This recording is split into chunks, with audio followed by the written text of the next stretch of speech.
안녕하세요. 저는 사연 영상 종종 찾아보는 취미를 가지고 있던 60대 남성입니다.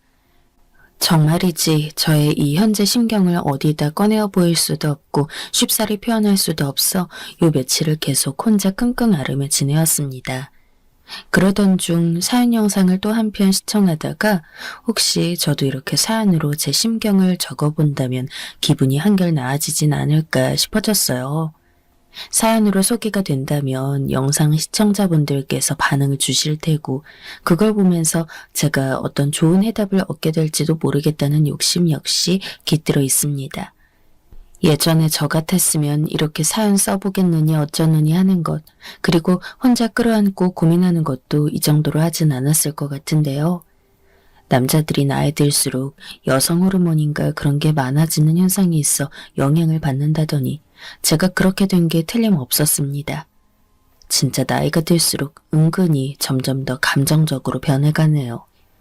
처량하고 별 볼 일 없는 60대 남자일 뿐입니다만 제 사정을 속속들이 알고 있는 가까운 지인들에게도 털어놓지 못한 그때 그 순간들의 감정을 처음으로 세상에 꺼내 보이고자 하는 것이니 귀한 시간 내주셔서 사연 봐주시길 청해봅니다.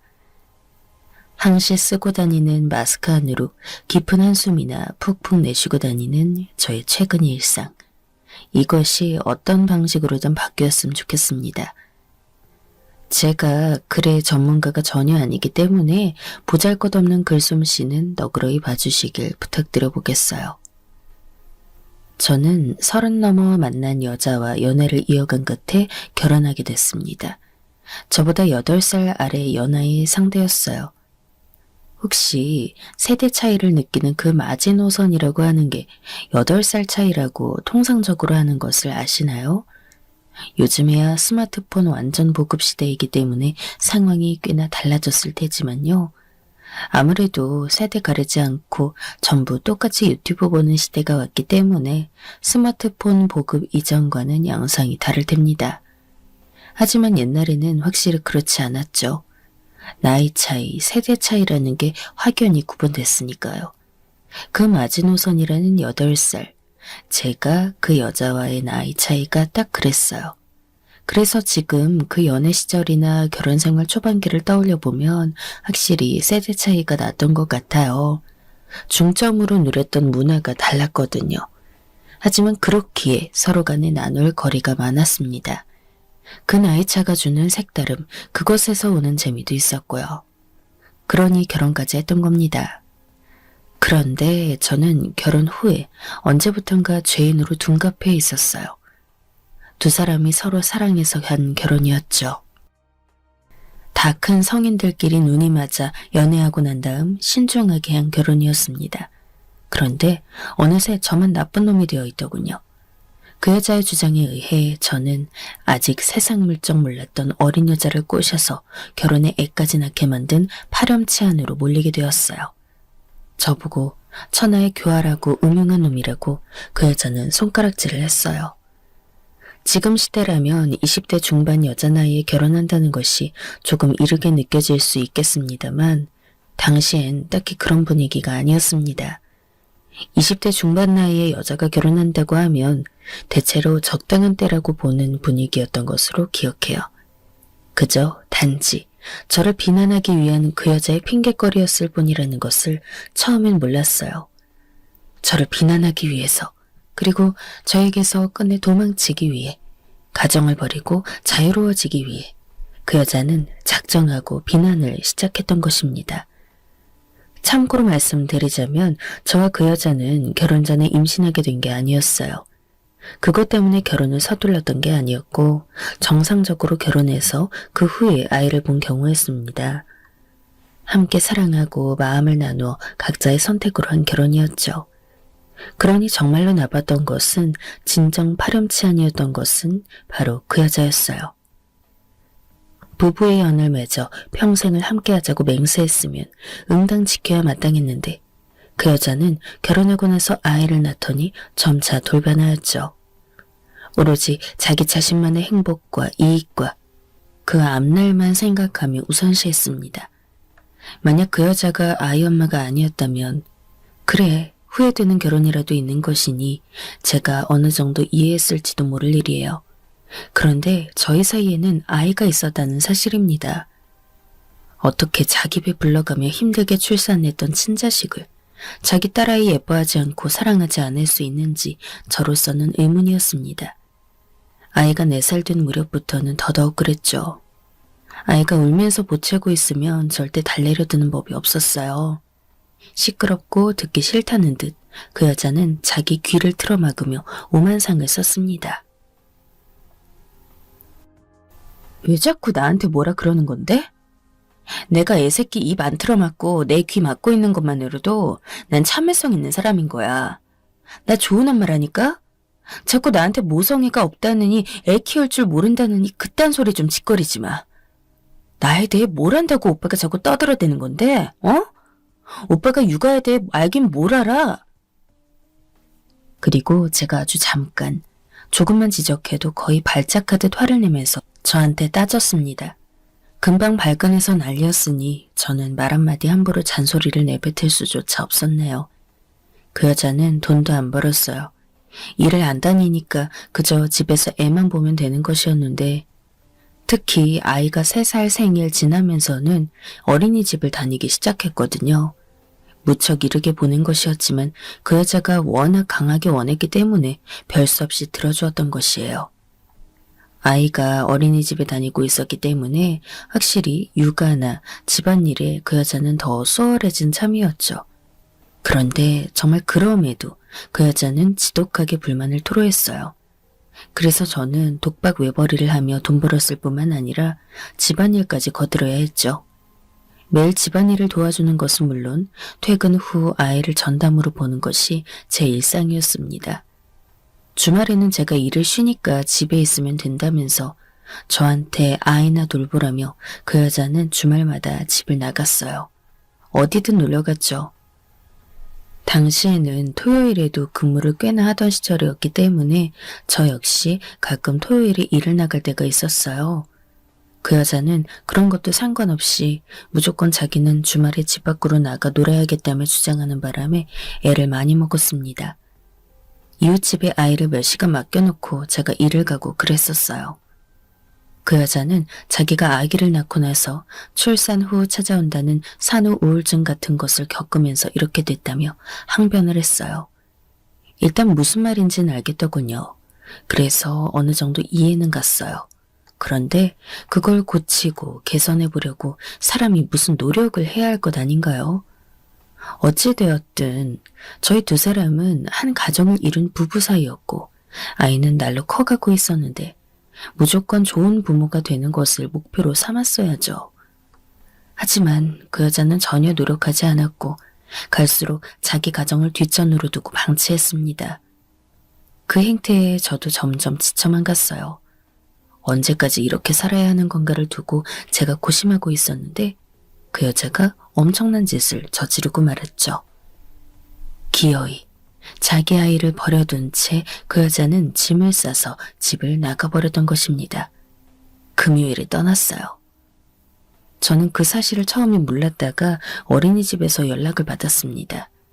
제가 돈 아끼느라 아직 개인 휴대폰을 사지 않고 있었던 때였기 때문에 회사로 걸려온 전화를 받았어요. 어머님이 데리러 오시지도 않고 연락도 전혀 없으셔서요. 혹시 무슨 일 있으신가요? 어린이집 선생님의 말씀에 제가 정신이 바로 아득해졌었어요. 순간적으로 사고라도 당했나? 이런 불길한 가정부터였죠. 어린이집으로 가던 길에 혹시 무슨 병고라도 당한 게 아닐까 싶어 많이 불안했어요. 별별 걱정들을 다 하며 어린이집으로 향했습니다.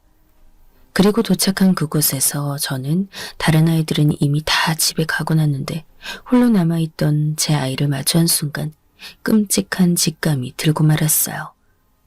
품에 안겨오는 이 작은 아이를 영영 버려두고 아이 엄마가 떠나버렸을 거란 사실이 제 머릿속을 강타하더군요. 아니나 다를까 집으로 가보니 작정하고 나른 흔적이 있었습니다. 자기를 찾지 말라는 쪽지 하나가 달랑 화장대 위에 남아있었어요. 주말 내내 엄마를 찾는 아이를 달래가면서 저는 분노와 허무함으로 눈물을 삼켰습니다. 우선은 3시간 거리에 있는 본가부터 생각을 했어요. 저희 누나가 옛날부터 등골 빠지게 일해가면서 부양해온 집, 지체장애를 가진 형이 있는 집, 몸이 허약해진 부모님. 과연 아이를 당장에 맡길 수 있을까 싶어 걱정에 또 눈물이 났습니다. 그래, 설마 영영 버렸으리라고. 이렇게 예쁜데? 아이를 안고 생각했죠. 아이의 친엄마인데 설마 시간 좀 지나면 돌아올 게 분명하다고 말이죠. 그때 다니던 회사가 겨울에는 비수기 시즌이라 할 수 있었기에 어떻게든 해보면 제가 아이를 혼자 돌볼 수 있지 않을까 생각했어요. 곧 다가오는 연말을 저는 아이와 함께 보낼 각오를 마치게 되었죠. 새해를 기점으로 아이 엄마가 그 여자가 반드시 돌아올 거라 믿었기 때문입니다. 하지만 새해가 밝아와도 그 여자는 아이가 6살이 되는 것을 보러 오지 않았어요. 영영 버렸던 것이었죠. 그 후로 저의 눈물 나는 육아기가 펼쳐지게 되었습니다. 결국 저희 집 본가에 아이기를 맡겼던 시기도 있었죠. 그러면서 아이의 초등학교를 전학시킨 적도 있고요. 아주 다사다난함 속에서 제가 고군분투해가며 아이를 키웠어요. 특히 엄마 없는 애라고 놀림받으면서 학교 생활할까봐 그것 때문에 늘 마음 졸여가며 정말 신경을 많이 썼습니다. 여자아이라 자기 친구들 보며 꾸미는 게 뒤처지면 기가 죽을까봐 그것도 걱정이라서 제가 노력을 많이 했죠. 손재주랑은 담을 쌓았던 주제에 열심히 연구해서 머리 따는 법도 터득했고 그 또래 여자아이들이 뭘 좋아하는지 파악도 다 했었어요. 분홍색이며 레이스, 리본, 방울, 머리끈 이런 것도 다 외우고 있었어요. 제가 기본적인 요리는 그럭저럭 하는 편이었지만 소풍날만큼은 정말 난감했죠. 아이가 요구한 대로의 김밥은 도저히 모양이 안 나오길래 김밥집에서 그냥 사주겠다고 했더니 바닥에 엎어져 울고불고 난리가 나서 달랠 엄두조차 안 났던 일이 있었네요. 결국은 같은 빌라에 사는 집으로 사서 부탁을 했어요. 저희 딸아이랑 같은 학년인 남자애가 사는 집이었거든요. 사례해드릴 테니까 소풍 도시락 싸실 때 한 통만 더 싸달라고 허리 숙여 부탁했습니다. 그 빌라를 떠나 이사가기 전에는 그 집의 신세를 꽤나 많이 졌네요. 저희 앞집도 그렇고 아이 엄마 집을 가엾게 여기고 도와준 손길들이 많았던 곳이었습니다. 그런 도움들이 아니었다면 전 정말 힘들었을 거예요. 해줘도 늘 부족한 것만 같았고 딸에게 저는 그저 못난 아빠인 것으로만 느껴졌으니까요. 저희 딸아이의 엄마, 그 여자와는 결국 이혼했습니다. 딸이 초등학교 5학년 되었죠. 오래 끌다가 결국 이혼으로 종지부를 찍었어요. 그 여자는 이혼하기 1년 전에 딸을 보겠다는 명목으로 온 적이 있었습니다. 2번을 왔었는데 정말 잠깐 딸을 힐끗 눈으로 확인했던 게 다였죠. 그 모습에 제가 괘씸해서라도 이혼 못해주겠다고 버티고 있었던 마음을 돌렸던 것이었죠. 왜냐면 너무 허무하더군요. 저런 여자 따위 붙잡고 있어봤자 아무런 소용없을 게 분명하고 아이의 엄마로 남겨두지 않는 쪽이 아이에게도 나을 것 같다는 생각이 들었기 때문이에요. 딸에게는 초등학교 졸업식이 열리기 전에 제대로 된 이혼 소식을 알려줬었어요. 나는 괜찮아, 아빠. 어차피 엄마는 나 안 사랑하니까. 엄마와의 추억도 없는걸? 어렸을 때 일들은 기억도 안 나. 분명 내가 어렸을 땐 엄마랑 있었을 텐데 그게 기억이 안 나. 그러니까 어차피 엄마와 보냈던 시간들은 나한테 없었어. 아빠가 엄마랑 이혼해봤자 나한테 달라지는 것도 없는걸. 표정으로 속상해하는 게 다 보이는데도 꿋꿋하게 울음을 참았어요. 다시 한번 딸을 부족함 없이 열심히 키워내겠다고 저로서는 다짐이 드는 순간이었습니다. 그리고 제가 좋은 사람을 만나게 된 일이 있었어요. 지인의 지인을 통해 어쩌다 만나게 된 인연인데 저보다 4살 아래였죠. 그녀는 결혼을 한번 다녀왔다고 했어요. 1년 넘게 만났던 사람과 결혼까지 했지만 극심한 고부 갈등 때문에 부부싸움까지 하게 되었고 버티고 버티다 나중엔 부부간의 정이 완전 메말라 버려서 이혼 도장을 찍었다고 하더군요. 결혼한 지 딱 2년 만의 일이었고 결혼 생활에 학을 떼게 되었던지라 재혼 생각은 전혀 안 했대요. 그런데 저를 만나고부터 생각이 다시 유연해졌다고 그가 그런 말을 해왔습니다. 저를 만나고 있으면 편하고 좋다는 그 말을 들으며 저 역시도 그런 감정을 느끼고 있음을 깨달았어요. 저도 마찬가지로 함께 있으면 편한 웃음이 나고 있었으니까요. 낯간지럽게 사랑이니 그런 건 모르겠으나 그녀와 다시라는 생각을 품어보고 싶단 바람은 확실히 들었습니다.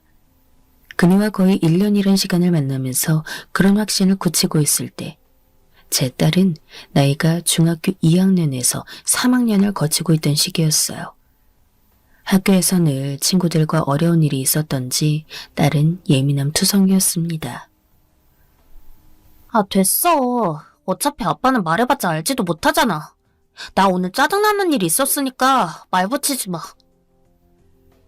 저는 딸과 많은 대화를 나누고 싶었는데 돌아오는 것은 늘 철벽 같은 거절이었어요. 아, 안 먹는다고. 내가 배고프면 알아서 먹을 거라고. 왜 자꾸 밥 먹으라고 불러? 그리고 내가 방문 열 때 놓고 하라고 말했잖아. 문에 써붙여도 왜 무시하는데?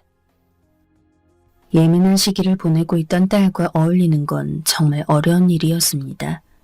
걸핏하면 소리를 지르는 딸에게 전 한마디도 제대로 못했던 것 같아요. 혹시 새엄마가 생기면 의지가 되지 않으려나? 저는 멋대로 그런 판단을 내리고 있었는데요. 현실은 정반대였어요.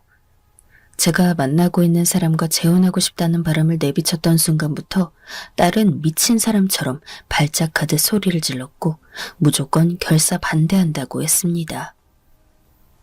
역겨워. 더럽다고. 아빠가 그럴수록 나 아빠 딸 하기 싫어져. 그 아줌마랑 결혼이 그렇게나 하고 싶어? 그래 해. 하라고. 대신 나 집 나갈 거야. 나가서 난 알아서 잘 살 테니까 아빠는 그 아줌마랑 행복하게 살든가 해. 난 절대로 그걸 못 보니까 둘이서만 살라고. 더러워. 결국 수개월에 걸친 노력에도 저는 딸의 고집을 꺾을 수 없었고 그녀와의 인연은 점차 정리하게 되었습니다. 무엇보다 딸이 앞서 있었기에 제가 좋은 사람을 만나 재혼하고 싶다고 해도 이 욕심이 1순위가 될 수는 없는 일이었어요. 딸의 강렬한 반대에 직면한 그녀도 결국 저의 작별 인사를 받아들이게 됐었죠. 그래도 딸이 고등학교 진학해서부터는 친구들과 관계가 괜찮은지 즐거워 보였고 좀 더 얌전한 모습이라 다행이었어요. 고3일 때는 거의 대화를 해본 기억이 없기는 해도 말이죠. 저는 완전히 상전을 모시면서 사는 입장이었기 때문에 용돈 주면서 되려 눈치를 봤습니다. 남자 혼자 딸 키우면서 너무 힘들었고 고충도 많았으나 저는 항상 남 부끄럽지 않게 노력을 다했다고 생각했어요. 용돈, 사고 싶다는 옷, 화장품, 학원 이런 것들 딸이 원해서 안 들어준 게 없었다는 것에서 일단 그랬습니다. 뒷바라지하느라 허리가 휘일 지경이었으나 어차피 저에게 하나뿐인 딸, 인생의 유일한 낙인데 못할 것도 없다는 생각으로 열심히 벌고 저축하면서 살았어요. 제가 건강 망쳐서 잘못되면 딸은 어떡하나 이 생각으로 술, 담배도 참고 살았습니다. 쓸데없는 취미도 만들지 않고 살았어요. 그런 거 할 여유 있으면 통장에 돈을 모아야 했으니까요. 그래서 저는 저희 딸이 대학 들어갈 때 입학금이며 등록금에 학교 근처 자취방을 구해주고 월세까지 지원해줄 수 있었습니다. 저라는 존재를 싹 갈아 넣어 키우는 딸.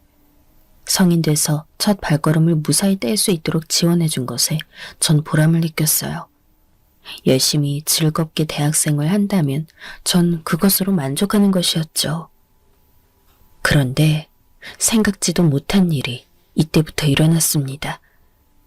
딸이 성인 된 이후 자기 엄마랑 연락을 하기 시작했던 거예요.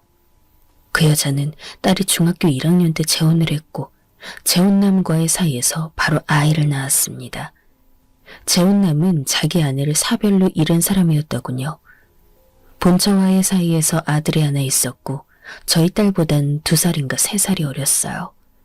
그런데 얘가 대학을 미국으로 갔어요. 원래 어렸을 때도 미국에서 살다 왔다는 것 같았습니다.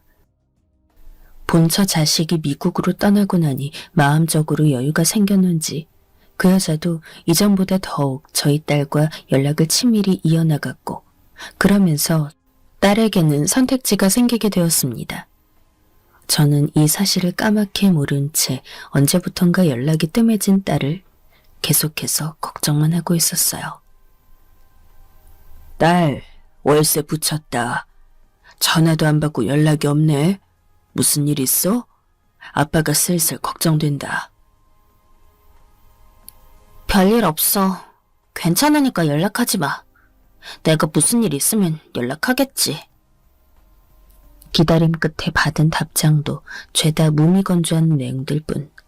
방학 때도 집에 오지 않고 공부하고 자격증 딴다길래 전 그냥 그런가 보다 했어요. 그런데 개강할 때가 다가오길래 등록금 언제까지 주면 되냐고 제가 물어보려 연락을 했어요. 딸 등록금 내주려고 저는 뼈 빠지게 일해서 알뜰히 모으고 있었거든요. 그랬더니 아빠한테 미안해서 등록금 못 받겠다. 그리고 월세 안 보내줘도 돼. 곧 여기 방 빼고 딴 데로 갈 거야. 딴 데라니? 너 그게 무슨 소리야? 너 학교 이제 안 다닐 거야?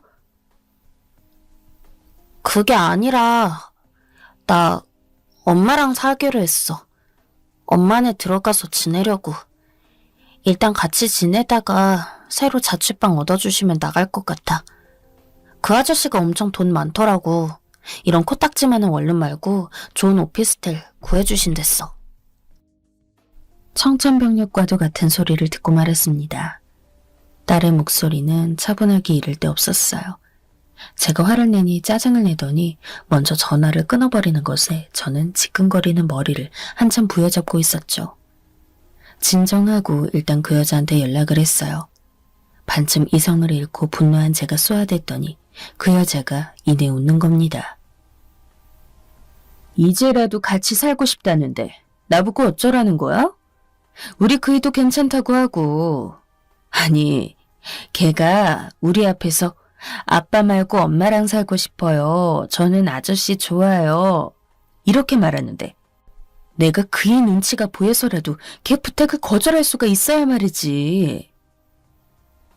자기 엄마가 재혼한 남자가 상당히 부유하다는 걸 알게 된 딸이 아예 작정했던 것이었죠.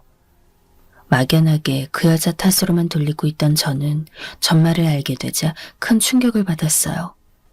하지만 딸은 당당했습니다. 나는 돈 없어서 쪼달리고 사는 아빠보다 부자 엄마가 더 좋아. 내가 엄마한테 가면 아빠도 이제 나한테 돈 안 쓰니까 좋은 거 아니야? 내가 짐 덜어주는 거잖아. 짐이라니. 어떻게 생각이 그렇게 돼? 넌 내 딸이고 내 사랑하는 유일한 자식인데. 내 전 재산을 다 털어서라도 지키고 싶은데 너 하나인데 너는 어떻게 말을 그런 식으로 해? 아빠는 재산도 별 볼 일 없잖아. 그런데 전 재산을 턴다느니 하면서 그런 허세는 왜 부려? 좀 민망하다. 허세라니. 네가 어떻게 나한테 그렇게 나올 수가 있냐. 내가 널 어떻게 키웠는데, 내가 모든 걸 다 바쳐 키웠는데 내 마음에 대못을 받고 이제 와서 날 버리겠다니. 그러니까 고맙게 생각한다고. 아빠 나 사랑한다며. 사랑하는 딸이라며. 그런데 대가라도 받았던 거야? 당연히 자기 딸이니까 책임지고 키워야 했던 게 맞지. 당연한 걸 했을 뿐이면서 세상 특별한 일인 것처럼 굴지 마. 내가 성인 돼서 나이 다 먹고 아빠 떠난다고 자기 부양해줄 자식 사라졌다고 이러나 본데 어쩔 수 없어. 원래 인생은 알아서 사는 거야. 딸의 말 한마디 한마디가 제 심장을 날카롭게 찔렀어요. 제 눈에서 흐르는 눈물은 필시 피눈물이 맞았습니다.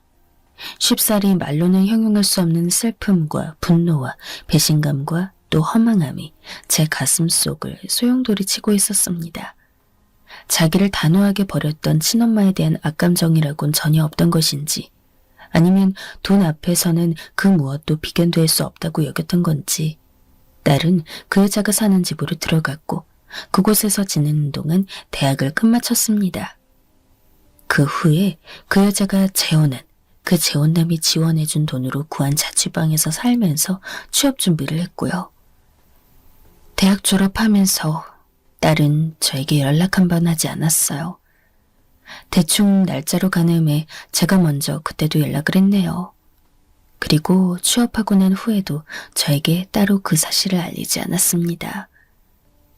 나중에 제가 궁금해서 연락했더니 그제야 어디 취업해서 다닌 지 몇 달째라고 그렇게 대답해 주었죠.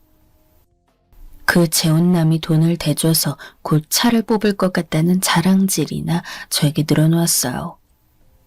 얼마 전부터 남자친구를 새로 사귀게 되었는데 자기가 너무 푹 빠져 있으니까 그 여자랑 재혼남이 그걸 알고 연애 사업에 도움되려면서 차를 뽑아주려 한다는 얘기였죠. 그들만의 세상이 견고하고 그리고 아주 순조롭게 돌아가고 있다는 것을 실감하면서 저는 더할 나위 없이 초라하게 느껴지는 제 자신을 실감했습니다. 눈물로 하루하루를 지냈어요. 정말 속에 쌓아둔 하루 이내 뭘 해도 즐겁지가 않았고 그저 삶이 다 부질없게 다가왔죠. 쌓인 화가 터져서 폭발하는 날이 죽는 날일 것이라고 그런 생각이나 해댔습니다. 딸에게서 새로 남자친구를 사귀게 되었다는 그 말을 들은 지 한 1년여가 지났을 때였어요. 그 여자로부터 연락이 왔죠. 딸이 자기 남자친구라면 아주 죽고 못 살고 있어서 완전 푹 빠져있기 때문에 허락이고 자시고 그냥 결혼을 진행시키게 되었다는 것이었어요. 결혼이라는 큰일을 진행하게 되었으므로 어쨌든 친아빠인 저에게 상황 보고를 하는 것이라고 하더군요. 저는 쓴웃음을 지으며 얘기를 듣고 있었는데 그 여자가 갑자기 되게 머뭇거리더니 조심스레 다른 내용도 꺼내놓았어요. 재혼남이 오래도록 하고 있던 사업이 근래 들어 어려워졌다는 것이었습니다. 더 손해보지 않으려면 곧 정리해야 할 것 같다고 말이죠. 여튼 상황이 엄청 복잡하게 돌아가고 있다면서 이런 마당이기에 딸을 하루빨리 결혼시키는 게 훨씬 나아서 그냥 결혼하라고 말을 해버린 배경이 있다고 합니다. 혹시 우리 딸이 그런 여파로 피해를 입는 건 아니겠지? 저는 또 호구처럼 그런 걱정이 들더군요. 여차하면 저에게 손 벌릴 작정이라거나 다시 딸을 저에게 던져버릴 생각으로 그 여자가 어려워진 사업 얘기를 했을 가능성이 현실적으로 높은 것이었음에도 저는 어쩔 수 없이 딸 걱정부터 먼저 했어요. 못 본 지가 벌써 오래였습니다. 카톡을 통해 사진으로만 접하고 있었죠. 망설이던 저는 결혼 얘기를 빌미로 삼아 딸에게 연락을 해보았어요. 괜찮은 게 맞는지 문제는 없는지 혹시 돈은 안 부족한지 그런 것들을 물어보았죠. 그런데 딸이 비웃는 소리를 내면서 저에게 싸늘하게 대답하는 겁니다. 상관하지 마. 아빠가 신경 쓸 건 하나도 없으니까 제발 구질구질하게 굴지 좀 말라고. 딸의 반응에 제 속은 또다시 문드러졌습니다. 상처받을 대로 받고 다 골마서 상해버린 줄로만 알았는데 문드러질 건덕지가 아직 남아있던 모양이더군요. 딸이 저를 버리고 그 여자에게로 가버린 후로 피우기 시작했던 담배를 손에 쥐었습니다. 씁쓸하게 담배를 태우면서 저의 속도 그만큼 타들어가는 것이 느껴졌죠. 그리고 며칠 후였습니다. 정말이지 하늘도 놀랄만한 일이 벌어지고야 말았어요.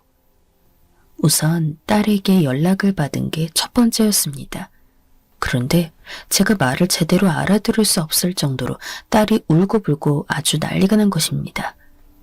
숨 넘어가리만치 울면서 저한테 말을 막 하더군요. 대체 이게 갑자기 무슨 일인가? 깜짝 놀란 저는 나중에 이 내용들을 순차적으로 정리해 볼 수 있게 됐어요. 딸이 아주 푹 빠져들어 결혼을 먼저 밀어붙였던 그 남자친구의 집으로 인사를 갔다고 합니다. 결혼하게 되었다고 정식으로 인사드리는 자리였대요. 그리고 그날 그 집에 남자친구의 부친의 여동생이 와 있었다고 해요. 딸은 자기 조카를 정말 아끼시는 분이라 결혼 상대를 직접 보러 오셨구나. 이런 정도로만 생각하면서 인사를 했던 겁니다. 그런데 상상하지도 못한 폭탄을 맞게 되었던 것이죠. 사진으로 보고 이름 들었을 때도 에이 설마 했었는데 실제로 보니까 정말 맞네. 어렸을 때 그 인상이 그대로 남아있구나. 네? 그게 무슨 말씀이신지 혹시 저를 아시나요? 그럼 알다마다 넌 나 모르겠니? 자기가 그렇게 사랑하는 남자친구의 고모인 사람. 그 사람은 바로 옛날에 저와 재혼까지 할 뻔했던 그녀였던 것입니다. 그 당시 저희 딸이 악독하리 많지 집요하게 굴면서 사이를 갈라놓지 않았더라면 저와 그녀는 반드시 재혼했을 정도로 가까운 사이였어요. 하지만 딸이 악을 쓰면서 반대를 했고 오만 회방을 놓았던 덕분에 저희는 헤어졌죠. 그랬던 만큼 그녀의 기억 속에서 저희 딸은 강렬하게 각인되어 있었던 것입니다. 그제야 그녀의 정체를 알아본 딸이 경악해서 아무런 말도 못했다고 해요. 창백하게 질린 낯빛을 본 그녀가 웃으면서 말했다고 합니다. 내가 그때 너희 아빠랑 재혼했으면 우리 조카랑은 다른 인연으로 만났을 텐데 참 신기하다. 그런데 이러나 저러나 너희 두 사람은 안 될 운명인가 보네. 웃으면서 던진 말은 사실상 두 사람의 결혼을 결사 반대하겠다는 선전포고나 다름없었어요. 그가 그렇게 나오자 딸의 남자친구도 그 부모님도 당연하게 돌아서 버렸던 것이죠. 예전에 그녀의 입을 통해 들었던 재혼을 망친 되바라진 아이가 설마 이런 인연으로 눈앞에 나타날 줄은 그 가족들 역시 놀라움과 충격이었던 것입니다. 당황한 딸은 이별만은 막고자 자기 남자친구를 설득해봤지만 이미 늦은 뒤였습니다. 설마 네가 우리 고모를 옛날에 미치도록 힘들게 만들던 애였다니. 너무 갑작스럽기도 한데 일단은 좀 깬다. 너 그런 애였어? 이런 인연인데 우리가 어떻게 결혼을 해. 그건 말도 안 되지. 우리 이만 정리하자. 여기서 헤어지자. 열렬한 사랑에 빠져 있었던 딸은 한순간에 추락하게 되었습니다. 그야말로 모든 걸 잃게 되자 절망에 빠진 채로 저에게 연락했던 것이었어요. 아빠가 그 아줌마한테 연락해서 나 좀 봐달라고 해주라, 어? 아빠가 그 집 사람들 마음 좀 돌려달라고. 아빠라면 할 수 있잖아. 나 이대로는 못 헤어져. 나 이렇게는 절대 못 살아. 차라리 죽고 말지. 딸이 울면서 눈물로 호소했어요. 저는 어쩌다 이런 일이 생겼나 싶어 당혹스러운 마음이 컸죠. 어쨌든 그녀와 제가 정말 오랜만에 통화를 하게 되었습니다. 그런데 기억 속의 옛날 그때보다 그녀는 한층 더 대담하고 단단한 사람이 되어 있었어요. 거짓말을 참 못했던 사람으로 기억해. 사람이 어쩜 그렇게 능글맞은 구석 하나 없이 담백하기만 한가 싶었거든. 그러니 나 속이려 들지 마. 말장난도 하지 말고 솔직하게 말해달라는 거야. 그 딸이 왜 자기 엄마한테 가 있는 거야? 그 엄마는 가정 버리고 튀었던 사람이잖아. 이게 어떻게 된 스토리야? 차마 그녀에게 거짓말하거나 둘러댈 용기가 생기지 않더군요. 그리고 저 역시 지난 과정을 솔직하게 털어놓고 싶은 마음 또한 있었으므로 숨기지 않고 그대로의 이야기를 털어놔 주었어요. 제가 이야기하는 동안 가만히 듣고만 있던 그녀는 결심을 완벽하게 고친 뒤였어요.